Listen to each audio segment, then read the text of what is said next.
Minsan, kaya tayo nahihirapan mag-let go kasi mahal pa natin. Pero hindi porket mahal natin, ibig sabihin lahat ng gagawin niya, tama na. Kaya kung isa ka sa mga taong struggling sa relasyon, ito yung 5 sign, kapatid, na hindi magtatagal yung pagsasama nyo. Kung interesado ka, just keep on watching.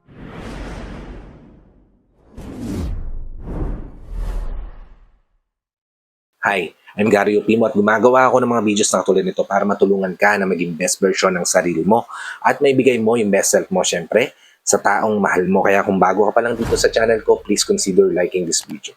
Hit the subscribe button and the notification bell para lagi kang updated sa mga videos na tulad nito na i-upload pa natin sa inaharap. Ang unang sign, kapatid, na hindi magtatagal yung relasyon mo. Kapag puro na lang kayo kilig sa relasyon, pero walang komunikasyon. Kasi sa totoo lang, kapatid, yung butterfly feeling nating nararamdaman, hindi naman yan lang yung bubuhay sa relasyon.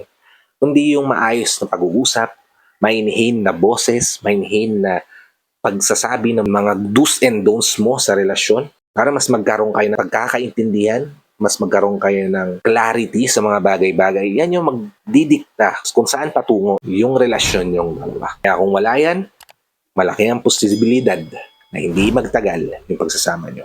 Ikalawa, kapag takot kang magsabi ng totoong nararamdaman mo. Yung tipong ramdam na ramdam mo na at gusto mo nang i-burst out lahat pero hindi mo magawa dahil kailangan mo pang i-filter yung sarili mo para lang hindi siya magalit. Para lang hindi niya maisip na iwan ka dahil gusto mo mag-share sa kanya na nararamdaman. Diba? Kapag ramdam mo yan sa relasyon mo, yung takot na magsabi ng totoo dahil may chance na iwan ka niya dahil dito, ibig sabihin, hindi yan magtatagal na pagsasama. Ikatlo, kapag may problema kayo kinakaharap, silent treatment yung solusyon. Kapag may problema sa relasyon, kapag may misunderstanding kayong dalawa, imbes na ayusin yung problema, tatahimik, hindi pag-uusapan, hindi hahanap ng solusyon. Yan yung nagiging cause ng pag-asira ng pagsasama. Kung meron kayo niyan sa relasyon, malaki yung posibilidad na hindi magtagal yung pagsasama nyo.